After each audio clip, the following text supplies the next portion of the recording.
Welcome. Today is Monday, March 25th. Today's episode is brought to you by the Michigan Tap Room at Stardust Lanes in Saginaw, Michigan. With 41 plus beers on tap, hundreds of spirits, ready your favorite cocktail, an environment unlike any other. The Michigan Tap Room at Stardust Lanes is your craft beer destination. Happy Oberon Day. We pop beers, popcorn, and pop cherries. March Madness is in full swing, and so is Oberon season. Let's go.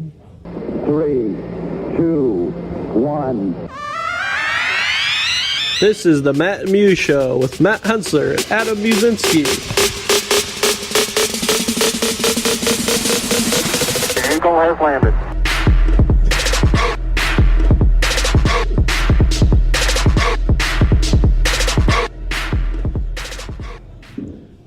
So we're live.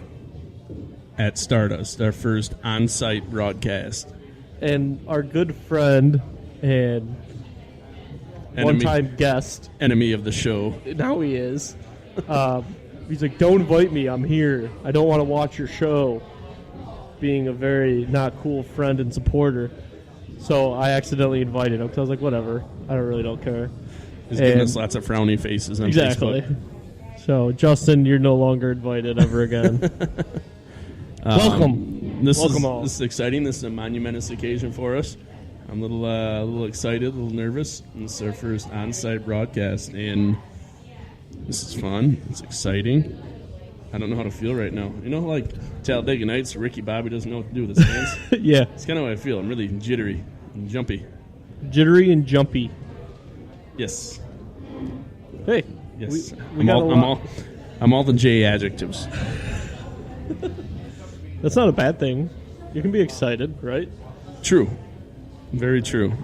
Hopefully I don't get like the excited pukes or pee my pants or anything. So for those watching live, please let us know if there's any quality issues or audio issues as we go. We think we got them figured out, but keep us in the loop. You know how to get a hold of all of us.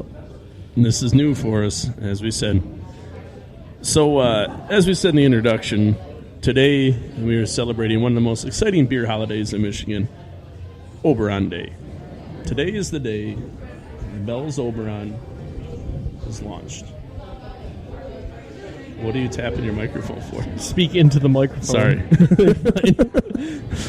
I'm not used to all the ambient noise. Right. And we'll get to that here shortly, but that's why we came to Stardust on site tonight, because they're having their big party. Yeah. For those that don't know, we actually started our podcast almost a year ago. Holy smokes, that's right. We got a cool year episode coming up for you in a few weeks, but it was in May. But our first beer of the podcast was Oberon. Oberon, that's right. You know, so being able to do our first on-location broadcast during what is considered a national holiday for the state of Michigan. So I guess it'd be more a state holiday, not a national holiday. Yeah. I was recording our Instagram live video earlier today, and that threw me for the biggest loop. I was just like, wait, a national holiday. Wait, no, it's actually just Michigan, though, so is it really national? No. And then I just deleted the video. Good job, Adam. Yep. That's why we keep you around. Someone's got to produce the show. You're awfully tech savvy. So before we get diving into beer and sports and all that fun stuff, we're going to talk about our question in the podcast. So if you're listening live, feel free to give us an answer if you haven't already. We're going to talk about one of the... You feel it's a big debate. I don't know how I feel about it. I thought it was, but apparently I was wrong. So, popcorn.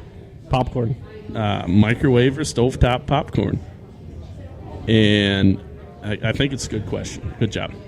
I'm trying to think of simple, highly debatable questions. I'm being serious here. I do like it. I appreciate this. It's a very good question. But Question the Podcast is brought to you by Amazon Music. Try Amazon Music Unlimited free for 30 days. Go to the link in the episode description to start listening. Go to mattandmuse.com, click on our featured products, and you can see all the featured products from the show, including Amazon Music and chips and toothbrushes. And I actually have to update it for the episode 34. It's episode 33 one too, but we get the most love for these ones, so we're just gonna do it again. Why not? So continuing to weigh in the question: microwave or stovetop popcorn?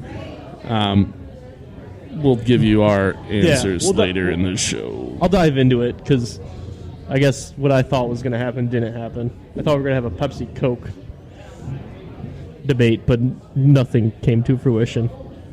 Ooh, big word. I think I've got a reason why, but I'll get to it later. Okay. All right. So let's talk about it. Why are we here, Matt? Because we decided to ask Stardust to sponsor us this episode. And they said, no. And then I asked again. He's like, yeah, okay. But it's only this little amount of money. We don't need lots. I mean, we're willing to sponsor a person for an episode, too, if you just want to throw us a bone. We're really new in this podcast game, so... And it's very affordable. It very really affordable. is. So anyway, we are here because it is Oberon Day. Is that what we're getting into now? Yeah, we're going to get into it. Oberon. One of my favorite beers. Because it's Bell's, which makes fantastic liquid. It's beer. And it's summer in a glass. Yes, I wore my Bell shirt tonight because I wanted to be a fanboy. Oberon. I picked this out like a week ago. I'm like, I can't wear this before then because I have to wear it Monday night. And Jameson got sick over the weekend, so I did a ton of laundry, so I could have worn it, but just wanted to be sure. Look at you. So yeah, Bell's Oberon. Cheers to warm weather on the horizon. It's an exciting time of year. It's an awesome time of year. For those who don't know, out-of-state listeners or, I don't know, people that don't like beer, Oberon's basically fantastic. Hell of a description. It says it right in the side of the can. This beer is basically fantastic. It's summer in a glass or a can or a bottle or a mini keg or however you're drinking it at the time. That's keg stands. I only drink Oberon via keg stands when I'm off air. That's a good thing. You know what? We should do it on Instagram Live one day. Ooh, an Instagram Live keg stand. We should get like a mini keg, though, of Oberon or Heineken. Mini keg of Heineken. Do a keg stand with a 5-liter of Heineken. I'm game. I hate Heineken. Oh, it'd be so fun, though. It'd be fun watching our fat butts try to balance on a 5-liter keg. Good save. Family show. Dick Van Dyke is a fantastic detective. So with summer brings Oberon, which also brings, for me at least, camping. And one of my favorite things to do while we go camping is to make an Oberon ear. Where was ear coming from? How did I say ear? I don't even know. I think because you were going to say beer, and you forgot the buh. So it's ear. Okay. Anyways. I'm guessing. I don't know. We go camping a lot in the summer, and I always have my Oberon beer mimosas. So for those Adam has never camped sober. Fact. Throwing that out there. Fact. On Sundays, I'm sober when I have to drive home. When you come home. Then I crack open a beer because I'm like, I got to unpack them all over. Grumpy from packing everything up. Rabble. Exactly. Beer mimosas, though, they're awesome. Basically, 25% white wine, sparkling white wine, so basically 7-Up is what I use. 15% orange juice and 60% Oberon. I basically just mix it around until it fizzes and it tastes good. I would just not measure it. I would just put it in a glass and call it good. Just the Oberon? Yeah, I'd throw a little orange juice in there. Oh, yeah, that's what I do. It's better Oberon, than the... I want more of the 7-Up and then a little OJ to clear it all up. It's better than the mimosas that a friend of ours makes with Cobra. Take a 40 of Cobra and a half-gallon of orange juice and mix it together. Does Justin do that? No, DJ does. Are you serious? I did not know that. DJ mixes 40s of Cobra with orange juice, or at least he says he does. It's got to be great for the intestines. Okay. It's disgusting. We need to have DJ come on and let's do some King Cobra beer mimosas. It'd be fun if we did, like, cooking with Dale, and he just prepared them for us. Dude, we need another camera so we can pan off to a separate part of my basement. He's over there just on the table, just mixing stuff together like a mad scientist. As you see here, I had this much orange juice. So this much Cobra. His voice is a lot deeper. It's like, I have this much orange juice and this much King Cobra, and where's my 25-ounce Bush Light? But he doesn't For the record, DJ's not a robot. He's not a robot at all. So back to Oberon. This episode's going to be rough, ladies and gentlemen. There's so much going on in here. There's a lot to distract us. There's TVs going on everywhere. There's people drinking beer around us. There's balloons flying all over through the air because people are celebrating by throwing balloons for whatever reason. You're getting Matt and Muse in our legitimate natural environment. The bar. Not even the bar, the tap room. Yeah, I mean this is where we first met. This is. Wild. Don't know. It's got a little sentimental here. Tear came to my eye. Did it? No. I was filled with rage. Usually that's your problem. You were filled with rage meeting me? I appreciate that. Yeah. I was like, man, that guy's got it all. I'm so jealous. Oh, okay. Oh. Kelly's even laughing. All right. So you're going to tell us about this beer or what? You had the link up over there. I did. Just making mimosas. It's Oberon. I told you. It's basically awesome. It is delicious wheat ale. A lot of times it gets served with a slice of orange. Many people think there's orange in the beer. There is not. There's no fruit in the beer whatsoever. And there's no right way to do it. You either can or you don't have to. It's all personal preference. I'm not a fruit in my beer type of guy. Got to be honest with you. I agree. I do. When they offer the orange, I always take it just because I like oranges. Just take a... And I it does taste good when you get a little bit of beer on your orange. You eat the orange. Yeah. It's like a fizzy orange. Money. It's pretty good. Money in the bank. Shorty, what you think? Anyways, so wheat fermented ale. It's basically their signature House Yale East. Very basic in ingredients wise, but it comes out with a very unique flavor. No Belgian undertones that you get a lot of these wheat ales that they'll have. Is just because of the yeast they use has the clove in it. It's easy drinking, 6-month life. Don't know why I can't find the ABV on this site. It's not. It's like 5%. Adam is struggling a bit this evening. I don't know why. So Oberon is only available for us in Michigan starting in March through usually the first part of September. But if you're lucky enough to live in Arizona, Florida, or Tennessee, maybe? I don't know the third I don't know state. about Tennessee. Somewhere in that area. You get it year-round. True. Very true. So we're only available to get it certain part of the time of the year, and it still becomes Bell's number 2 selling beer in the state of Michigan, which is insane. It's only available half the year, not even half the year. It's awesome. I mean, it's a fantastic beer. If you've never had Oberon before, I don't even know why we're still talking about it, to be honest with you. Just go drink some damn Oberon, please. This is the beer that needs the least convincing and description for, and yet this is the beer we've spent the longest time talking about. Let's move on.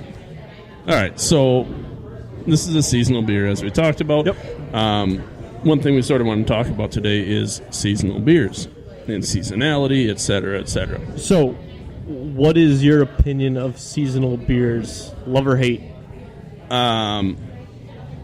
That's a loaded question for me. I love them. I mean, I'm glad every beer has a season. Obviously, you get some of your darker beers in the fall and winter, and some of your lighter beers like this in the spring and summer. But from the standpoint of a consumer, I get really excited for these beers to come out, and I look forward to them, and I make sure I try them when I can. Especially when it comes like the big hitters, like you got your Hop Slam. Sorry. got Hop Slam from Bell's, your KBS that comes out, all the big seasonals, the high gravity, the high ABV ones. I get really geeked for those. But on the flip side, I still want to drink them other times of the year. I'm not really a seasonal drinker. I won't only drink light beers in the summer and heavy beers in the fall and winter. I know a ton of people that are like that.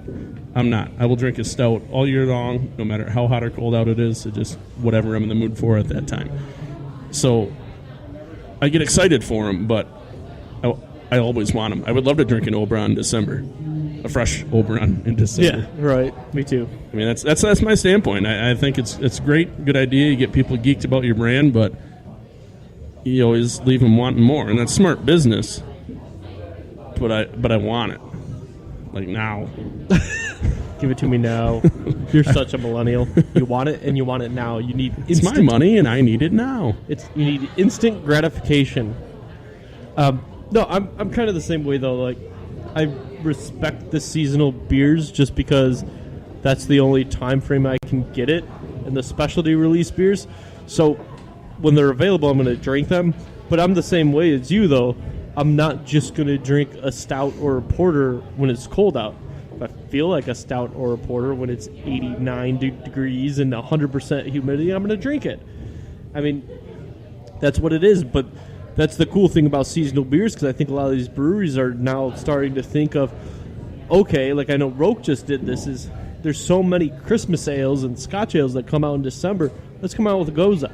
Yep. And they came out with Little St. Nick, and it's a good beer, and it's completely different than anything that's going on. That's the one thing about January that drives me so crazy is Hop Slam comes out. Now, Hop Slam's a fantastic beer. It's honestly one of my favorite beers, but all the other double IPAs come out at that time, and you have to stop and think and be like, shouldn't I release something different? Very true. You know, so that's the one thing, like, while they're seasonal, quote unquote, it's not tied to a flavor or a style. It's up to the brewer. It's more or less, I'm going to release X amount of beers throughout the year at different times, and this is the style I want to do. You don't have to do a brown or an amber or Marzen in the fall. You can do wheat ale. That's a very good point. And there's very few breweries that will produce a traditionally off-season beer in that season. I mean, how many winter Hefeweizens do you see? Not very many. But why? There is, I believe it's at Loggers. There was it's a shandy. It's like Weizenbach shandy or something. Yeah. Yes, that beer was fantastic. And it's something that is completely, for the winter. It's a dark, fruited wheat beer. Right. It's very good. Not ever produced anywhere else. And that's what sets them apart from everyone else in the market. Yep, like you were saying with Rope, when everybody else is coming out with something that tastes like freaking Christmas trees. Right. They come out with something that's sour, and they use some of the fruits that already have that tart characteristic and say, hey, hell with it, let's make a sour beer. Right. And cranberry sour. It's fantastic. Try it. So, I mean, that's you made a very good point. A lot of these breweries are just follow their trends that they think are going to sell. But when everybody's making that same style of beer, they don't stick out on the shelf. Right. Especially if they're a newer brewery. I understand why, because like Sam Adams and Leinenkugel and Sierra Nevada, they all paved the way for all these breweries, right? And they said, hey, during Oktoberfest, we're going to make an Oktoberfest. What's the number one selling Oktoberfest in the United States? It's Sam Adams. Why are you going to take your little regional, if not single state brewery and try to compete against one of the best selling beers in the world? It's fine. I mean, if you want to make an Oktoberfest, by all means, make an Oktoberfest. I mean, and make just a handful of kegs around, and there's some fantastic ones out there. But at the same time, maybe focus your seasonal beer on being a porter, right, or an English brown, or don't make it and think, hey, I'm going to take Sam Adams' business, because guess what? They were around before we were born. Yeah. So. Yeah, exactly. Don't make it thinking it's going to sell just because somebody else's does. This is more of a PSA than anything. Right. Open your eyes, people. Let's go. I want to give a shout out to my father-in-law. who has a favorite beer and knows exactly how to make it. And there's a few bartenders in the city of Saginaw that make it to perfection. For him. For him. Yeah, just for him. He walks in, he gets it. I would not ever drink this. It's not horrible. Okay. It's way too sweet. Not horrible. It's the only way I'll drink cherry wheat. Anyways, he goes half Angry Orchard, half cherry wheat, 4 cherries. Don't put 5, don't put 3, put 4. So here's a good question posed to us from one of our fans, Marcus. He asked us, do we believe that some beers lose their luster when a seasonal beer goes year-round, like Backwoods Bastard from Founders? I absolutely believe that. But that's not necessarily the beer losing its luster. It more falls in line with maybe sales teams not presenting it in a different way. They're just saying, oh, Backwoods Bastard, that great beer that we made. No, you can get that all the time now. But look at all this other new stuff that we have. No, focus on that. If you want that to be another one of your core brands, treat it as such. Yes, it's a special beer. It's a little bit different than everything else. Treat it as such. For instance, New Holland. Dragon's Milk is a year-round barrel-aged beer. It's a big beer. It's something off the wall. A lot of places aren't willing to make a year-round barrel-aged beer, and they're very successful doing that. That's because they treat it as something necessary, something special, something that deserves to be and needs to be everywhere. So if you're going to take a seasonal brand and make it year-round, don't just throw it in your lineup and expect it just to sell because it's sold as a seasonal. You still have to push it. This is in a way, this is a much tougher sale for a brewery because it used to just sell because it was available once in a while. Now it needs to sell because you're making so much more of it. Mm-hmm. But I wouldn't say it loses its luster. You get a few people not getting so geeked up about it, but it's just another tool for the brewery to go out the market with. That's another spot on the shelf that they can take up, and that's another beer that they can get in the consumer's hands. I'm going to take a different stance. Good. It'd be weird if we said the same thing. Right. Because I think it does lose its luster. I used to love Backwoods Bastard just because I could get it one time a year, and I could take it and I could age it. And honestly, now that it's available year-round, I don't drink it. I have the bottles I've saved, which we need to do an episode for, do a vertical during it. But that's what made it special to me is I could only get it that one time. Now that I can get it year-round, I don't want to drink it. And that's the way it is with even Breakfast Stout. When Breakfast Stout was like a one-off from Founders, they'd sell through. A store would get 10 cases and sell through that in a day. And it's just seeing supply and demand. And I try to tell this to my accounts and my retailers is, your demand for a craft beer is basically like a fist. Like here's your clientele that want it. And the breweries nowadays are making basketball size or larger of it because, hey, look, we sold a lot of it, so let's make more, and let's make more. Well, the craft consumer is only so big, and they're trying to compete with the Bud Light drinkers and everything, and you have to be educated and brought into the craft community and brought into appreciate and recognize the beers that are good, and it takes a while to do that. So when breweries are going through and, growth is fantastic. Don't get me wrong. Like if you're up for the year, that's great news. Especially this last year, beer was not even flat. Craft was flat, which is unheard of in the last decade. But when you have something that you have demand for, and you make too much of it, the demand goes away because then people are going to see, oh, it's still there. I can get it whenever. And until you educate the consumer more, you're not going to bring your demand up for that product. Does that make sense? No, that's a very good point. I totally get what you're saying. But say I am a brewery that is able to make Breakfast Stout, and it is. We're picking on Founders while we're sitting here drinking Oberon. Yeah. All right. Some brewery that is able to make one of the best world-renowned, award-winning brown ales, and I decided to make this brown ale full-time. It's no longer going to be a seasonal. If I have the ability to make one of my best beers, the beers that I know people like it, even if it is within the season, people like this beer. It wins awards. It's a great, fantastic beer, and I add on to my brewery, and I'm able to make that beer full time. Why shouldn't I give my consumers the opportunity to get that in their hands whenever they want, whenever they can have that one brown ale, when they want to rely on a beer in that style or a beer that they're happy with and comfortable with, and I can make that, and they know what it is, it's got a good name, why shouldn't I allow them to have that whenever they want? I mean, don't get me wrong, I'm not saying get rid of seasonal beers, but if I have the ability to make a beer that I know people love, yeah, the sell-through is not going to be as great because I'm making so much more of it, and the demand's not going to be nearly as high. But if I can get that into my consumers' hands because I know they do like it, why not? It would be bad on me as a brewer to disallow my consumers to drink it if I have the ability to give it to them. I get where you're coming from. But on the flip side, when you're making a seasonal, make it limited. No, I take that back. Not when you're making a seasonal. No. When you're making a limited beer, keep it limited. Exactly. Not everybody deserves a limited beer. Right. Cap it. Find the point where I'm going to hit this topic first.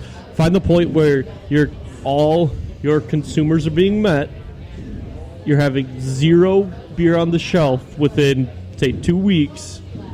That's where you want your limited beer to be. 'Cause you want in and out. That's all limited beer is, in and out sales. But seasonal, right? And again, I'm going to argue with you on this. Is if you make a beer year round that was seasonal, I think you have to look at your portfolio and we're talking beers that are distributed. Obviously, in your tap house, you're going to keep. I mean, you go everywhere, you're going to have a golden ale. It doesn't mean it's got to be in the market. True. But I think you have to look at your portfolio that you are selling to the market and be like, okay, I have 4 to 5 mainstays that I want year-round, and I'm going to have the seasonal. The seasonal does really well for me.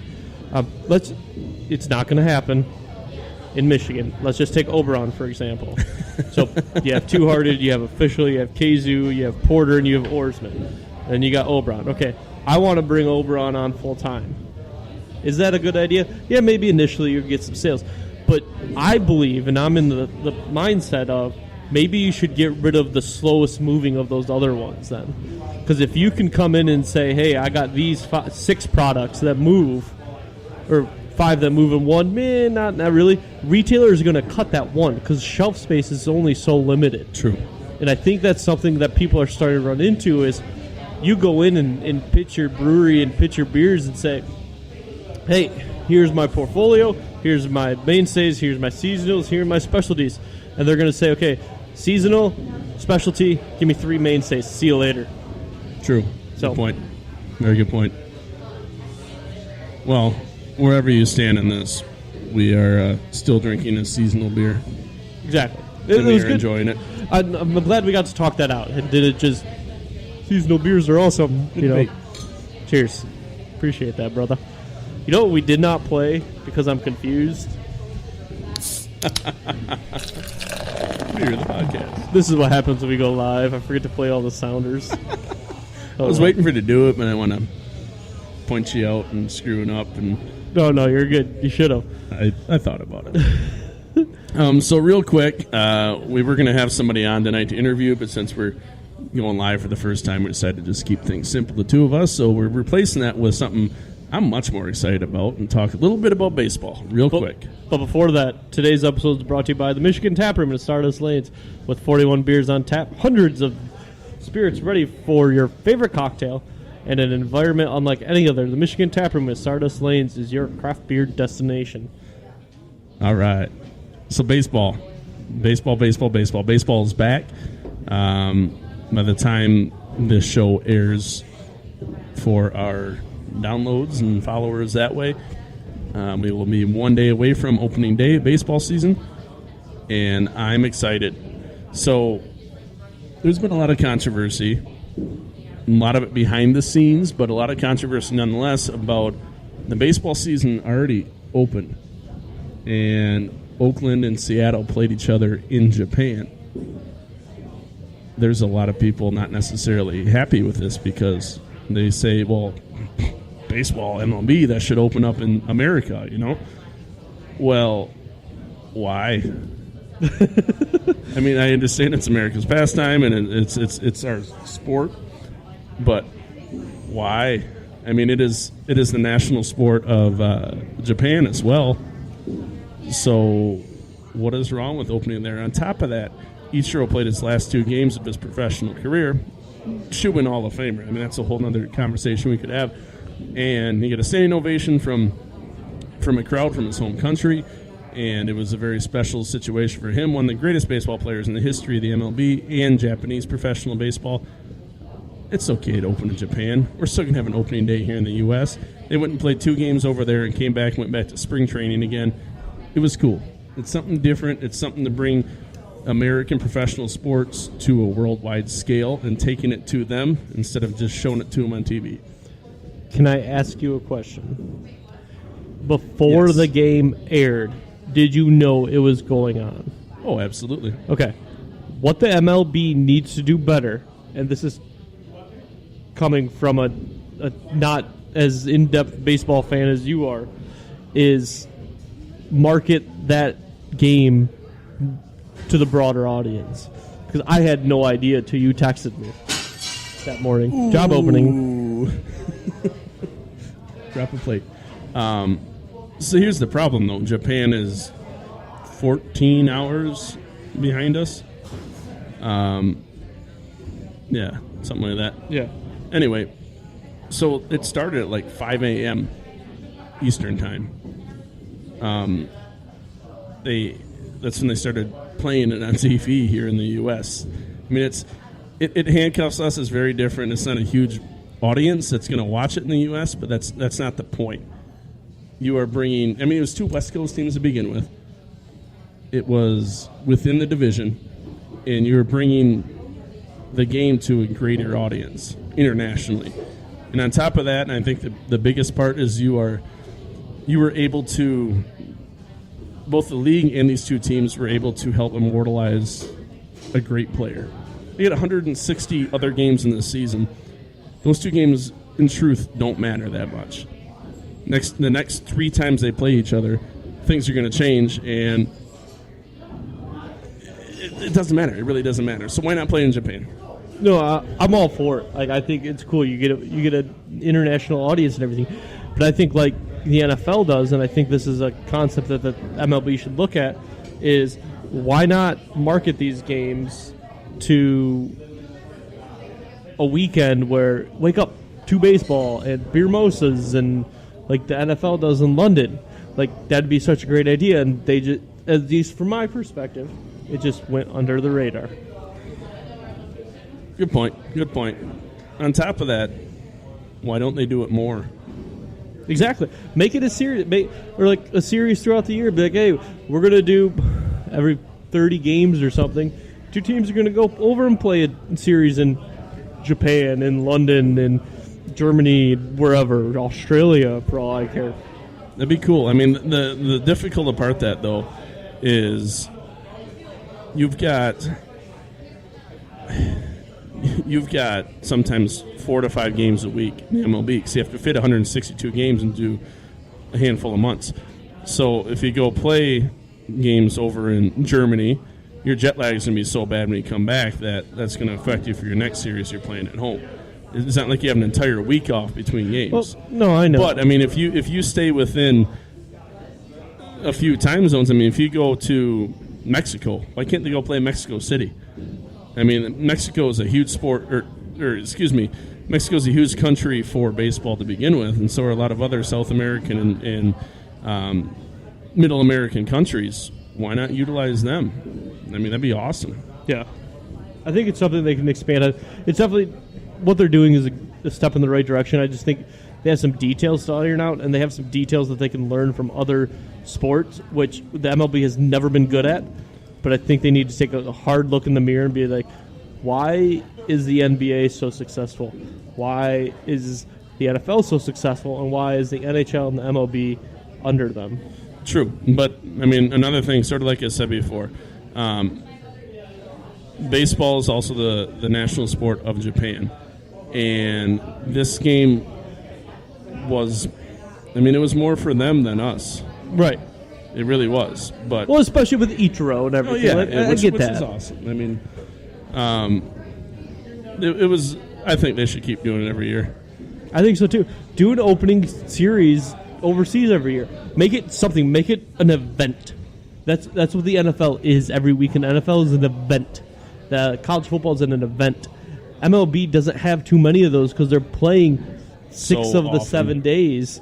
So you have an opportunity to be like, hey, we're going to go play overseas, and we're going to make sure it's going to be live on a Saturday morning, and we're going to push into your bars specials and beer mimosas and this and that, the other thing. You just really want a beer mimosa, don't you? I really do. And I think there's an opportunity there. I just think they have to look at it and grasp it, and I don't know if they're going to, and the history of that league tells me they're not going to. Time will tell. I hope they figure it out. Baseball's not going anywhere. Lots of changes in the horizon, I hear, unfortunately, but it's not going anywhere. Manfred, right? That's a commish. Impeach Manfred. Hashtag impeach Manfred. He's better, but he's no Adam Silver. I think Adam Silver is so forward-thinking and so into what is next that's the reason. I know you don't like the NBA, but that's the reason the NBA is so successful. Oh, true. No, I'll give Adam Silver all the credit in the world. I mean, he's very, very innovative. He's always thinking one step ahead. Yeah, I think Manfred he's a pushover. Yeah, I think Goodell's riding a wave right now. Where's it going? No one knows, but he's just like, woo, easy sailing.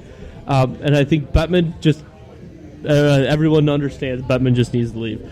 But look at what Adam Silver's doing. There's a reason he's being successful. Why aren't other leagues following in his footsteps? But anyway, baseball's back. I'm really excited. The Tigers start on Thursday at Toronto. Zimmerman was named the opening day starter. Unfortunately, our fearless ace pitcher, Michael Fulmer, has to undergo Tommy John surgery. Awesome. And there goes the season. But we got a healthy Cabrera. We've got banged up outfield a little bit. I think we're going to do better than last year. That's all I can ask for. 100 losses, here we come. I'm going to start tallying them, baby. I'm doing it again. No, not hitting 100 this year. You don't think so? No, nope. Over under 90. I'm going over. Under 90 losses. What are we putting on it right now? A dinner. Done. 99 losses, here they come. Hold on, you said over under 90. It wouldn't matter. It's still That's off by right. 9. 91. Over under 90. So what if they hit 90, we go out to dinner by ourselves, like together, but pay for ourselves? I'll pay for you. You pay for me. Sounds good. Fair enough. I can outdrink you. March Madness. March Madness. It is madness. I'm going to touch on one thing before we get into Izzo. And then from Izzo, we'll go to beers again. Beers. If anyone saw Michigan leave the floor on Saturday and the respect they shown to one of their biggest rivals, Michigan State, it was one of the purest and most enjoyable things I've ever witnessed. They literally beeline walked by telling all of the Michigan State players, good luck. Michigan players were telling Michigan State players, good luck. That's what sportsmanship is, and that's a rivalry where you can hate each other as much as you want, but you respect the hell out of each other. I loved it, and at the same time, they should be wishing them that. They kicked their butts 3 times already this season. I shouldn't say they kicked their butts, but they beat them 3 times already this season. I mean, you should kind of show them some respect. And if they match up in the Final Four, I hate to say it, but I think Michigan's going to take it. It's a big if. Big if. Let's talk about that when we get there. But, yeah, I mean, they should show them respect. But, yeah, that was really cool. It was really cool. There's been a few pictures that have become viral because of it. We got Michigan players, Michigan State players talking, shaking hands in the tunnel. Michigan State getting ready to play. Michigan just won against Florida. It's really neat, really awesome. Yeah. Outside the grander scheme of Michigan and Michigan State, the tournament has been really exciting. But if you look at it from the broader picture, the top teams are left. The top teams are left. And that's how it's supposed to be. I mean, nobody that went down really was expected to really make it this far anyway. Right. We expected Oregon to win. It's honestly, in my opinion, it's been very boring. There's been a lot of 20-point blowouts. And I know those are going to happen, but I feel like they're more often than normal. And this year's the lowest overall seed number, like combined numbers for the seeds in the Final Four ever, or Sweet 16 ever. So it's this is one nice thing about doing an on-site broadcast is beers get brought to you. So easy. I motioned to Kelly, our wonderful, wonderful manager here and bartender. He goes, "Hey, you want a beer?" And I'm like, "Yeah." And he brought me a beer after he dropped a plate in the ground. It was awesome. him? Yeah. It was him. It was funny. There's been very few games like Duke and UCF, which if you missed that game, you missed a heck of a game. Lots of controversy, especially in the final seconds. It was a lot of fun. But real quick, I want to talk about Izzo, and I know you want to as well. Yep. Tom Izzo got a lot of flack recently about supposedly treating a player wrong, disrespectfully on the national stage. He had a player, it was Henry, wasn't it? Yeah. Henry was not hustling up and down the court, and he got in his face when he called timeout and waved his finger in his face and yelled at him and screamed at him and told him when he was screwing up. And Henry tried to make excuses, and Izzo came back and said, basically, knock it off and quit screwing around. You need to hustle. Yeah, we're winning this game, but win. And he didn't say that nicely. I'm sure he said some choice words in there, but that's Izzo's coaching style. And all of a sudden, out of nowhere, and this one time that this happens, and even some of the broadcasters and programs that I respect for their opinions and everything, they bring race relations into it and all sorts of stuff like that. It's Izzo. It's Izzo's coaching style. And after all this quote-unquote controversy came out and this, I'm going to call it fake news because there's real no news to report about this, but there was article after article after article. Izzo's former players and current players defended him, what he did, why he did it, the reasonings behind it. I mean, it's fine. That's Izzo. And if you think that getting yelled at on the court is bad, or you see a player getting yelled at, I mean, that's Izzo's job. His job. He's the only one out there getting paid, and that's a different controversy, but he wants to win. He needs to win. He needs to win not for just himself, but for those kids and for that school. And he cares about those kids. He cares about that school. I mean, I think it's absolutely ridiculous what people are blowing this out of proportion. I mean, it's bad. I don't agree with it at all. You good? No, I'm sure I got much more to say. I'm getting thirsty, and I'm going to take a sip of my beer here. But please, give me your take. Our world, our society, is becoming one made of pansies. Have you ever been fired from a job? No. Okay. Have you ever been I'm yelled? an exemplary employee. Okay. Have you ever been yelled at for doing something wrong? Oh, literally every day. Guess what? It happens. Life life. sucks. People yell at you. You mess up. You screw up. People hold you accountable, and for some reason, even if it's out of your control, you make honest mistakes. It's going to happen. You're going to get chewed out for it. This brings me to the scandal with all the actors and actresses paying for their kids to get into school. Really? What the hell? You know what I did to get in school? I, quote, studied. Didn't really study. I got into school and I barely passed, but I worked my ass off as much as I could, and I ended up getting a degree. Life sucks, man. You're going to get yelled at, and it's okay. You grow up. You get better. I had no problem with Izzo chewing him out. You're facing a 15 seed. You should be beating by 25 in the second half. You weren't. You're up 4 or 5, and he was slacking. He wasn't playing defense. He was missing shots. So, yeah, screw you, man. I am going to chew your ear out because why? Izzo has one championship, and he's been this close so many times, and he's getting up there in age. He's got years left, but he's getting up there.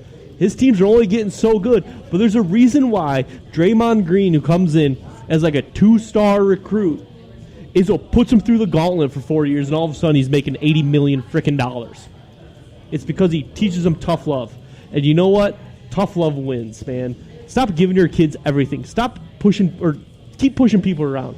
Stop just being like, oh, I'm so sorry. Did I say something to hurt your feelings? No, screw you, man. You want to hurt my feelings? Cool, I'm going to hurt your feelings back. And guess what? We're going to go have a beer after. Why? Because we're men, and that's what we do. And we talk about things. And it sucks sometimes. It does. You know, life sucks. It sucks. It's okay. You're going to get over it.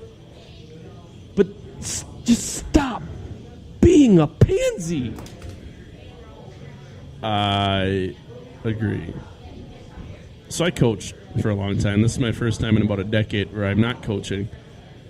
And never in my 10 years of coaching have I ever tried to be soft on a kid to protect his feelings.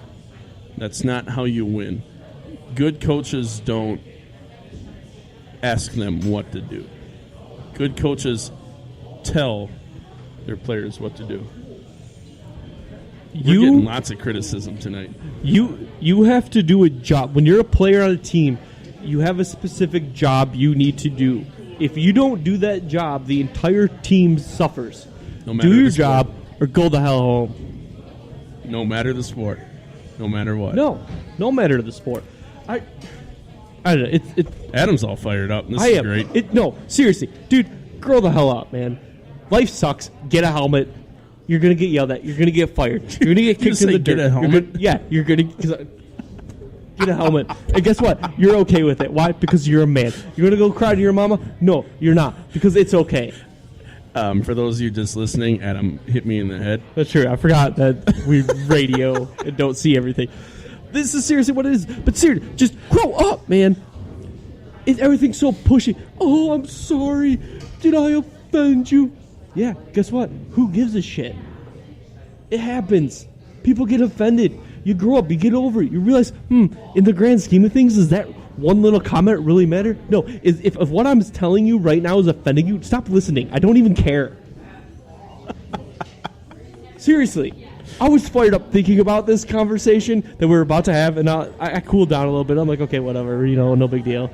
And I was okay going into it, and now you're getting me fired up again. But seriously. I didn't do anything. I'm on your side. You're firing yourself up, man. You're your best hype man. I am. Like if you were an R&B artist, you could just you could say your thing, and then you could also say yeah. It's like what I do for the show. But see, it's stupid comments like that. Don't be offended by that. Why? I love you, Matt. You're a great friend. You do awesome things for the show. Oh. Don't be offended when I tell you don't do anything. It takes a lot to offend me. That's just it. I've been called fat more times in my life than I can imagine. I think you've been called more fat on this show more times in the past year than ever. I had a rough 3rd through 8th grade, but yeah, okay. Pretty close. See, thick skin, man, goes a long way.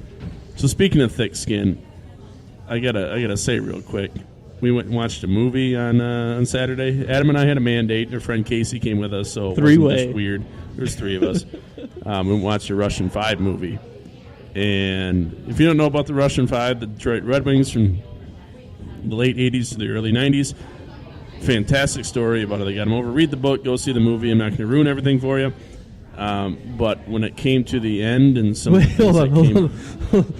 It's all factual and written down. I think you could ruin it if you wanted to. It's true. But anyways. It's true. But, I mean, it's a fantastic story about the history of the Detroit Red Wings hockey organization. I mean, if you're a Red Wings fan and don't understand the complexity of these happenings, you need to go read about it and watch the movie. But towards the end of the movie, and because it already happened in real life and I knew it was going to happen, I admittedly got a little misty-eyed. Seeing them skate around the rink with their 2nd straight Stanley Cup trophy. Lord Stanley was proud that night.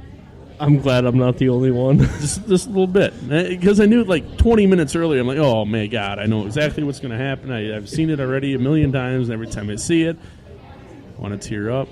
That made me teary-eyed. And then the fights with the Avalanche. Yeah, Goosebumps. That was it. Like, I do Game like 6 of what was it, the 94? Is Game 6 of the 94 where Draper got checked in the boards, and then it was the entire 96. Was it 96? Yeah. Yeah, 96, because 97 they won. Yeah. So, yeah, Game 6, he got checked in the boards, and then 97, there was the fight. I was like, I know it's coming. This is awesome. Chills. And then I was the same way, though. Like, going through the accident and everything, I'm like, man, this is so sad. Oh, I feel better. Now that I got that off my chest to the world, I feel better.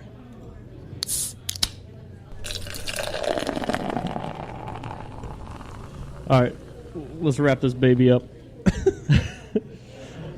Top 6. We had... This one was kind of tough for me.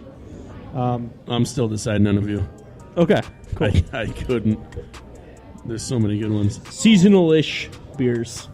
I probably went more seasonal than seasonal-ish because I didn't even include, like, Hop Slam, and I hate myself for not doing so. But... Number 6. Who's first this time? Me? You? Is it me? You? I'll go first. Good. Right Brain Luminous Lemon. This was actually a in-house brew they didn't release from the brew house for a while. And then last year it came out, and I like lemon. I like beer. This is a fantastic liquid, and I would suggest to all of you listeners to go out there and give it a whirl. It comes out in May. It's a fantastic beer. Good April. choice. April, May. It comes out soon. It comes out whenever they let us drink it. Right? My number 6, and there's some days I prefer this to Hop Slam, Petoskey's Hop Cest. It is a fantastic double IPA. It just came out, actually. So it comes out beginning of spring, pretty much. Double IPA, this beer fresh is phenomenal. If you haven't had it yet, you're really missing out. That's a good one. Yeah. I think I went a little too seasonal with my list. Okay. Number 5. Perrin Blackberry IPA. I can crush this beer. I can crush this beer when I'm sick of beer. I can crush this beer when I'm sick of cider. I can crush this beer when I'm sick of blackberries. Perrin Blackberry IPA. That's weird. I mean, how many blackberries do you eat that you're sick of blackberries? Not really many, but I do like them a lot.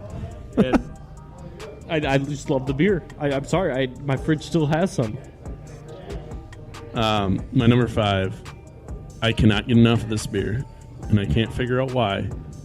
I know there's a lot of people that are not a huge fan of it. Founder's Green Zebra Watermelon Goza. When it's warm out. Number 4. Founder's Green Zebra. All right, man. Yes.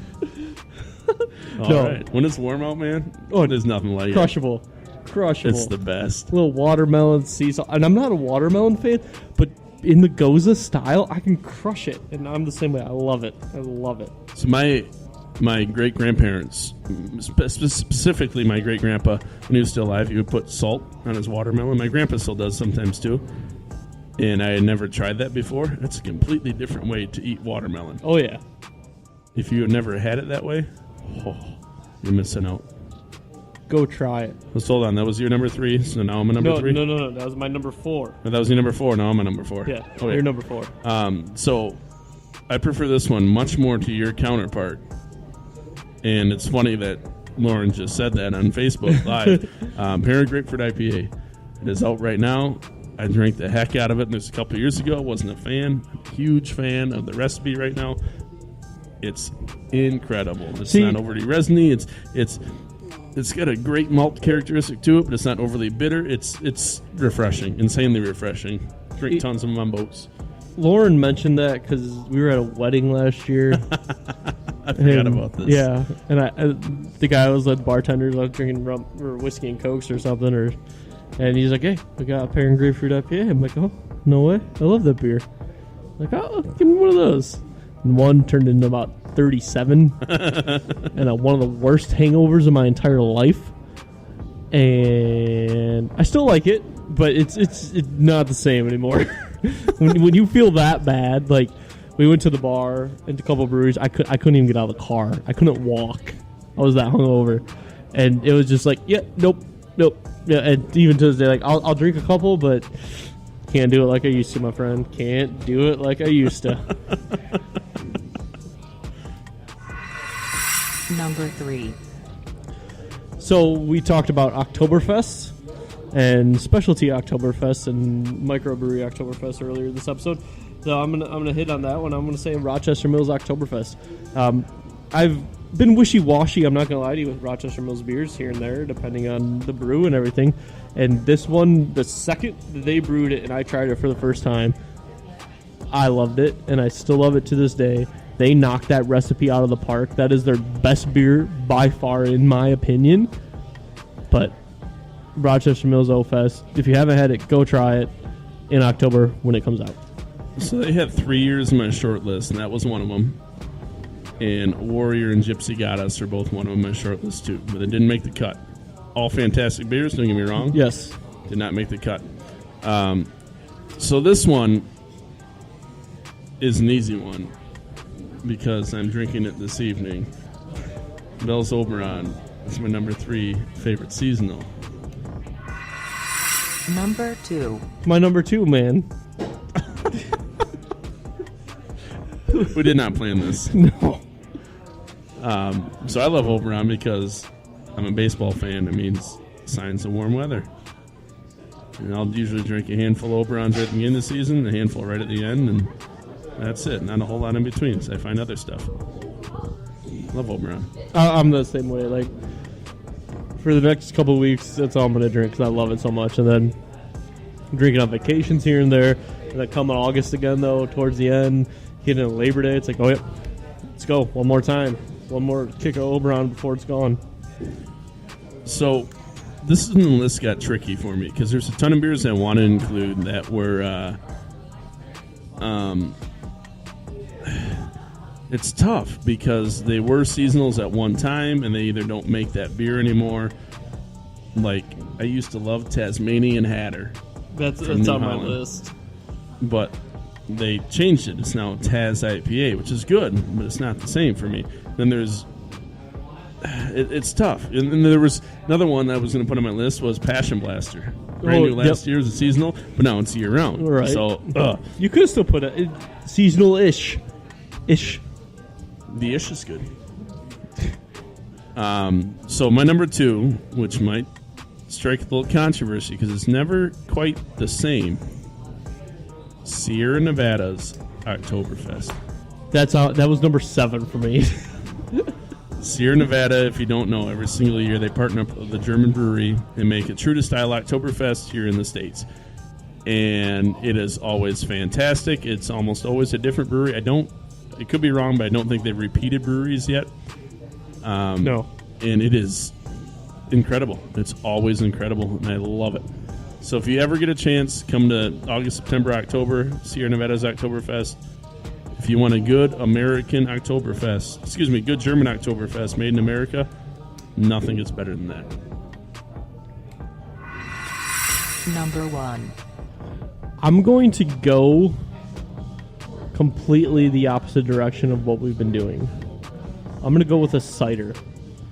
And I first drank this cider is September of this past September. And it's Blake's Fido. It's a raspberry dry hopped cider with some grapefruit. It is the best cider I've ever drank, and it is currently my number 1 seasonal. I guess it's not a beer. Seasonal drink. It's a fermented. Fermented. It's got hops. I mean, beverage. It's got hops in it too. I mean, it's essentially it's like an apple-y beer. It's sold in the beer category in distributor-wise land. So, yeah, that's my number 1. Dude, that beer is fantastic. Proceeds go to Pets for Patriots and all this other fun stuff. So they're helping out the vets, helping out the pets. 2 things awesome that I'm completely in tune with. So, Blake's Fido, number 1. So, this is really tough.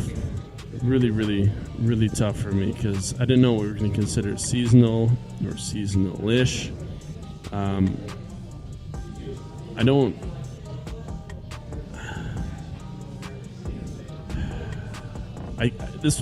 Okay, so I went easy with it. I mean, this was outside the every single food one that we do.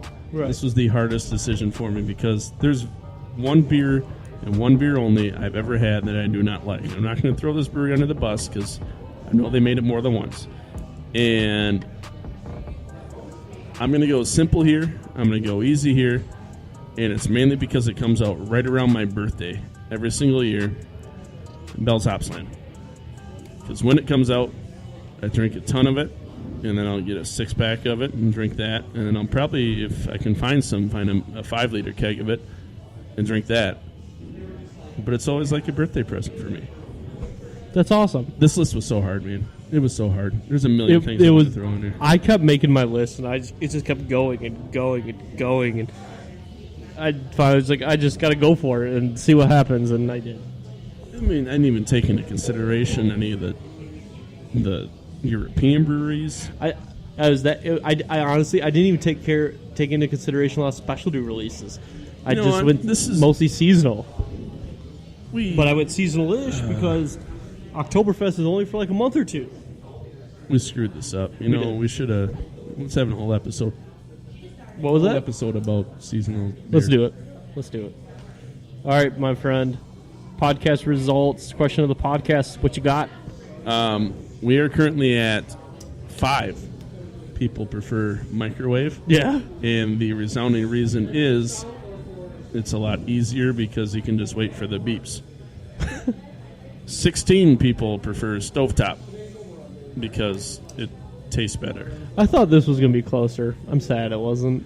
So, my entire life, I've been more of a microwave person or like a countertop popcorn maker guy because it's all I've had. But if I like a gas stovetop, I totally do stovetop. It's not the same with the electric, though. It doesn't taste the same. Interesting. We have a gas stovetop. I love it when I make stovetop popcorn. Oh, my aunt loves Orville Redenbacher microwave popcorn with extra butter.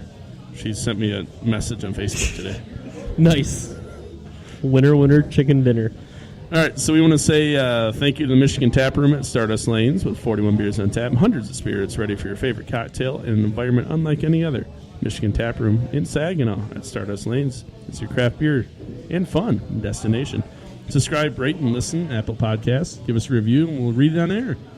Reach us by email on mattmuse@gmail.com or call and text us at 989-372-1391 or on Facebook, Instagram, Twitter at mattmuse and mattmuse.com.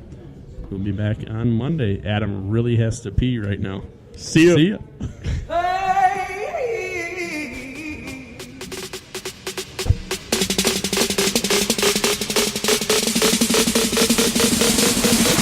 Thank God that's over.